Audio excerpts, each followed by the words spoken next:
Hi, I'm Seth Truger. Welcome to JNO Network Open Live. I'm digital media editor of JNO Network Open. And I'm Mike Berkowitz. I'm electronic editor at JAMA and the JAMA Network. Yep. If you're following along live, of course, send us your comments or at Facebook. You can respond right under the video you're watching, or you can send us tweets at JNO Network Open or hashtag JNO Live. And we love to hear from you. And even if you can't watch this live and are catching this after the fact, please leave comments and we'll monitor and try and respond if we can. All right, so we're going to start with the first paper today from this week's release, Association of Physician Organization Affiliated Political Action Committee Contributions with U.S. House of Representatives and Senate Candidate Stances on Firearm Regulation by Jay Scher and colleagues. Yet another long title. So Correct. To simplify that, this is Specialty Organizations PACs, which are politically active arms of the specialty organization, and their contributions to congressional candidates in the 2016 election cycle. Right, exactly. So what they did is the authors looked at the top 20, the biggest 25 physician organizations, political action committees, and by contribution, and looked at what congressional candidates, or excuse me, congressional members they gave contributions to, and then compared those contributions based on votes on a key House bill supporting background checks for firearms, a key Senate amendment on background checks for firearms, as well as NRA, I forget what it's called, the NRA ratings, basically. It's a rating, yeah. Right. So so I think in the House, this House resolution was voted down, and the Senate resolution never came up for a vote, but they required co-sponsorship by the Senate candidates, and it's kind of looking to see whether these. Backwards. Do I mean, I the have House it one got backwards? voted down. Yeah. And, no, Isn't the that House, what I one, said? the House one was co-sponsorship, and the Senate one got voted down. Okay. Congress is complicated. So it's looking to see whether the sympathies of the specialty organizations, which should be in the direction of public health and in theory should be in the direction of wanting a little bit more control over the background checks for firearms, are in sync with their the candidate stances. Right, and this isn't a should be or would be. They actually also looked at the 8 organizations, the 8 physician organizations that co-wrote or co-signed the call to action for basically similar background checks and other firearm public health measures. So these are basically stated policy positions of a lot of the physician organizations. And what did they find? Yeah, so what they found is that somewhat cynically, physician political action committee groups are actually contributing more to congressmen and senators who do not support gun rights or who do not support public health measures against gun violence. Which are basically background checks or those who are rated favorably by the NRA in terms of being pro-NRA policies, right? And the margins weren't small. If you classify by the bill co-sponsorship and bill votes and amendment votes, is basically a 2-to-1 ratio. Wow. It was pretty high. Yeah. Okay, so this is a kind of a name and shame article. Who are we talking about here in terms of the organizations? Yeah, so the biggest affiliated organization for the PACs, I mean, one thing to note here is that these aren't the organizations making the contributions. These aren't member dues that go to these groups. It's the political action committees. So that's separate money that physicians or whoever else donates to the physician group, to the physician PAC. So for instance, I'm a member of ACEP, the American College of Emergency Physicians.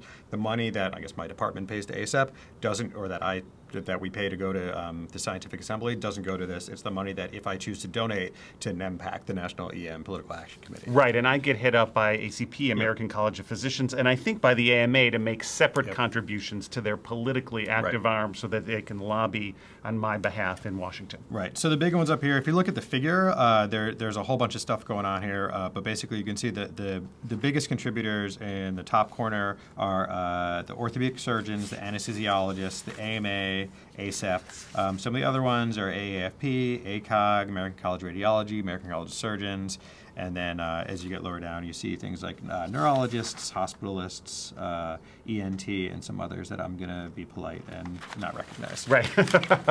Okay. Yeah, and so the author's conclusion is that physician organization affiliated PACs donate more funds to congressional candidates in 2016 who oppose firearm safety policies, although I think it's probably really only one policy, which is background checks, than to candidates in support of such policies. Although the NRA ratings, looking at it's as they say, it's a bimodal rating where most congressmen get either an A rating or an F rating by the NRA. Right. And that kind of looks at a range of issues. And to get an A rating, you need to be pretty consistently voting in favor of the NRA's policies. Right. And so, on that axis, it's I'd say pretty much against a lot of public health interest. Got it. So, this is a compelling kind of piece, at least for a national U.S. audience, maybe less so for an international audience, who probably think our gun epidemic rightfully is incredibly out of proportion and insane, right. Which I tend to agree with. Yep. But it rings a single note. What they don't really call out is, and they probably couldn't in an easy way in this article, is these candidates' approaches on healthcare reform or on climate change, which is of massive public health interest, right? So it could be, this makes organizations who contribute against this particular public health interest look not that great, but there may be other things happening that improve the public health through these actions, through these kind of PAC activities. And we don't get any idea of that from here. Correct, yeah. This is looking at a single issue. Congress is not a single issue. Like I said, Congress is complicated, healthcare is complicated. When I've talked to leadership at ACEP about, who we engage with and things like that, the defense I've gotten is basically, this isn't an issue that we're going to be able to fix on. There's a lot of different priorities and other things like liability reform, Affordable Care Act, payment issues, all sorts of other stuff. And again, there's all sorts of different political leanings all over the place on these sorts of things. But basically, it's really complicated, and it becomes a question of priorities. And should, I think, these sorts of, evidence-based background checks and things like that are probably in the public health interest. It seems pretty good, pretty reasonable. Something like 80% of Americans agree with this kind of stuff. Right. But that doesn't mean it's the only issue. Right. And in the American system of government, I don't need to tell you because you're a man who went through social studies in fifth grade and learned the U.S. Constitution. Right. Money gets some influence, right? And if you're a pharmaceutical manufacturer or Donald J. Trump or other folks, you are going to contribute to any and all candidates so that you can have a little influence, so that when it comes time for you to rely on your congressperson to kind of vote your way, you want to have a seat at the table. And money does that talking. Right. So it could be that these organizations, we as physicians, the physician community, are getting something out of those relationships. I'm not justifying it. Right. And this should give us all pause, at least members of these organizations, which I'm ACP, you're ACEP. And ACP, I should say, as a kind of a parent organization, I think came out pretty well here. They came out along the line of identity, whatever that means, that straight line up through that figure. So if you look at the main figure here, the line of unity here is basically, the x-axis is donation to candidates based on their NRA rating, and the y-axis is donation to candidates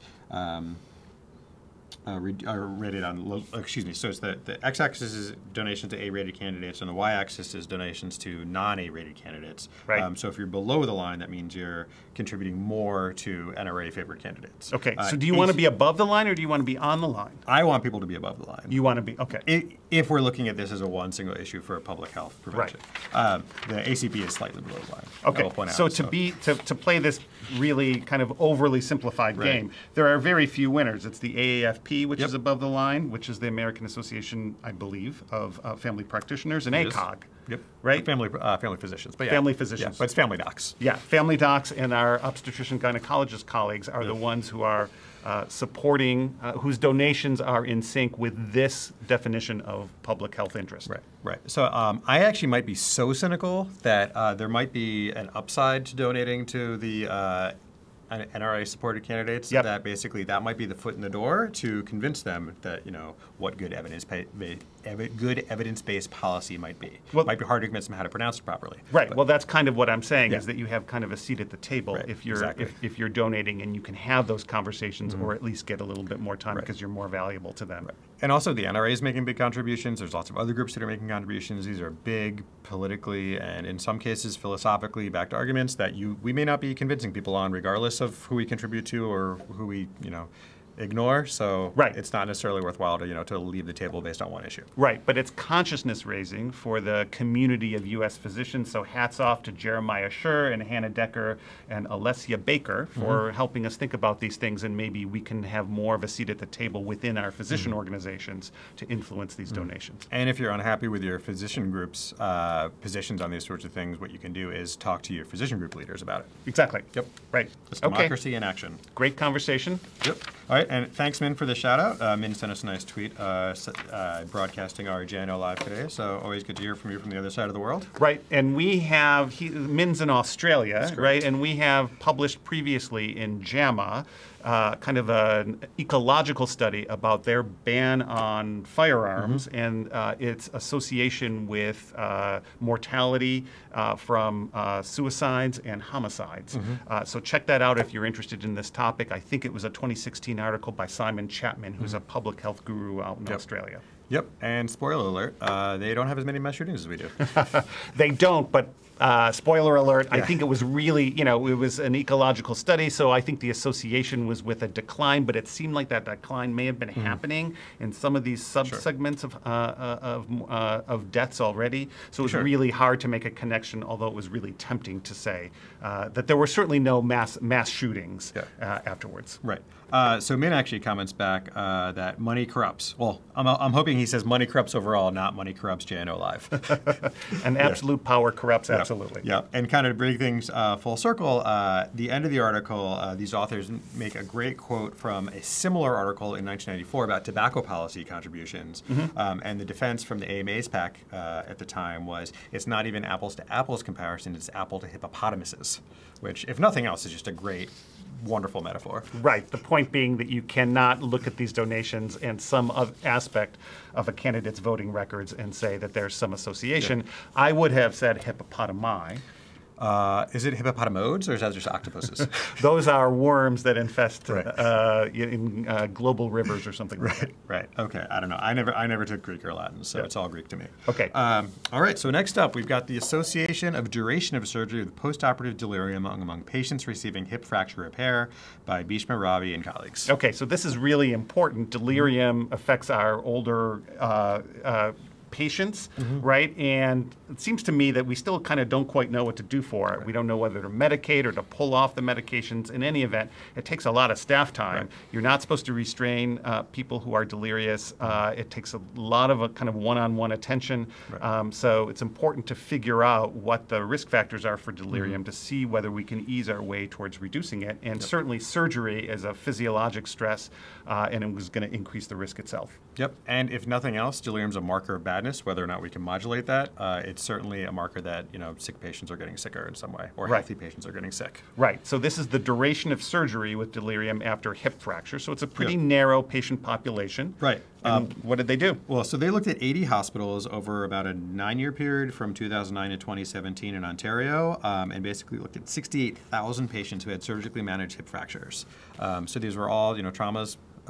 People who fell, broke their hip, and got operative repair, and then looked at a bunch of different factors, primarily trying to look to see if getting general anesthesia itself was associated with a worse delirium, or more common delirium, excuse me, and if the duration of surgery was associated with delirium. Got it. So general anesthesia and the length of surgery with post-op delirium in older patients. And if you look at their table 1, I think these were quite old patients. These were octogenarians with a median age of 84. And some were as old, well, I shouldn't say some were as old, because we don't know what the outliers are. The higher bound on the interquartile range was 89. Right. So all the outliers are HIPAA violations per se, just by age, except in Canada, so HIPAA doesn't apply. Okay. And no pun on HIPAA and HIPAA replacements, right? Oh, no, there's a pun. Okay, very good. Yeah, no, definitely. Anyways. All right. So basically, their primary finding, if you look at the figure with this nice spline graph, I just like saying spline more than anything else, is that the longer the surgery went on, the more likely the patients were to have delirium. Got it. So that's not surprising. We have a comment from Saint Senka, says, my grandpa had that. It's anesthesia's fault. And did the findings bear that out? The findings here did show an association between general anesthesia and more delirium. So we can't say there's causation here. The adjusted odds ratio is 1.07, which is not nothing. It's not huge. And some of it is certainly probably patient factors and association and not causation. For instance, patients who are sicker, who aren't stable or don't have the mental status to tolerate, say, spinal anesthesia for the surgery. Got it. So I'm going to be a bit of a methods geek here, as I've kind of shown myself to be, and point out that they have a table 2 with multiple variables, and this kind of comes out of a multivariable analysis. And they adjust for many of the variables that they assessed, but not all. So what I didn't quite understand is why they didn't assess for fracture type and procedure type, why they didn't adjust for year or account for year, see if there's a kind of a time effect. I don't expect that there would be, but they have this information. And then they stratify by GA, that is general anesthesia versus no general anesthesia. but they don't include it as a variable in the multivariable analysis to see whether GA is independently a risk factor or associated with the outcome of post-op delirium. So I was a little confused by that. All of their variables, or nearly all of their variables, are statistically significantly different if the patient got GA or not because of the size. This is a population-based study, and when you have huge numbers, very small differences become statistically significant. So you don't quite see the clinical significance in the table. But I still wasn't clear at the authors, I don't know whether you're out there listening, why they didn't kind of throw in those extra few variables. You may know from your ClinEpi training, I'm going to keep going here, that there's like this rough sense that you should have about 10 events per variable that you include in a regression equation. I don't know whether you've ever heard that, but they have more than those events. That sounds vaguely familiar. Yeah. Yeah. I will nitpick your nitpicking that they did adjust for a fixation type. They did. They did. Fixation type is one of the many things that they did adjust for. Okay. Which is good. But they adjusted for a lot of things. I'm also generally pretty cynical, and I think we probably put too much stock in our ability to adjust for things in big regressions, especially in big observational database trials or database studies where we're looking at this big administrative data that's limited to begin with. Right. So I think these are great hypotheses that we've generated. There's also a ton of other science and data and people much smarter than me who work in these fields who study things like whether anesthesia is associated with delirium. There's some, I've heard, I know nothing of the science of it, but some very smart people raise interesting questions about procedural sedation and child development and things like that. So this is, this isn't, a single piece of science standing on its own. This is part of a broader work. So it's certainly interesting. Yeah, it's certainly interesting and important. And I'm going to kind of quote a teacher of mine who once characterized this kind of epidemiologic study. He comes from a completely different kind of social sciences and history perspective, that we're kind of looking at the top part of a recipe. It has a bunch of ingredients, and if you're baking bread, you can say yeast is a risk factor for bread and flour is a risk factor for bread, but we don't really know the order of things and how they interrelate to one another, right? And so what we end up having a bunch of ingredients, and it kind of gives us a picture of what comes out, of the process. But we really have a long way to go to develop methods to really understand how these things lead to the outcomes we're interested in, and with suggestions for interventions. Right, absolutely. I mean, I would probably say though, if you see yeast and bread out at my kitchen counter, that predicts or yeast and flour that predicts bread is coming. Right. As I'm sure you'd like to say. I will also say some of the other things they looked at made a lot of sense. They did see risk factors that patients who are older were more likely to get delirium. Patients who were frail, based on the validated indices, were more likely to have delirium. Patients at teaching hospitals actually had one of the highest odds ratios for getting delirium. Probably because teaching hospitals probably treat sicker, more complicated patients. Right. And also males were more likely to get delirium. But this all harkens back to what I remember from when I was an intern on orthopedic surgery. And just patients who break their hips are generally pretty sick. I think, it's easy to see it as a simple bone broke, must fix sort of thing. But as I remember my ortho chief, or section chief used to say all the time, is, the people who fall down are generally, older, sicker people. Right. The people who break their hip when they fall down are older, sicker people. These numbers are hopefully out of date, but back then, if you fell and broke your hip and you were healthy enough to get an operation, the 1-year mortality was still 25%, and if you're too sick to get operative repair, it was 50% mortality. Just because falling and having hip fracture is such a marker of being near the end of life. Right, right. So that's still the case, and I'm going to use that opportunity to give one more clinical public health message, which has very little to do with this paper, which is that people are still breaking their hips or breaking their bones and not being screened for osteoporosis. By the surgeons, by the primary care docs, people are taking care of the acute injury and forgetting to look at the systemic illness or process underlying it, and then putting them on bisphosphonates or Prolia or whatever is appropriate for the patient in terms of treating osteoporosis. So keep that in mind, everybody. Right, but it comes back to a lot of the policies. We get paid a lot to take care of this patient's hip fracture right now, and not to prevent the hip fracture in the future. Right. And Senka says, we didn't need a paper for that. And pointing to Min's joke that it's always anesthesia's fault. Oh, okay, got it. All right, thanks.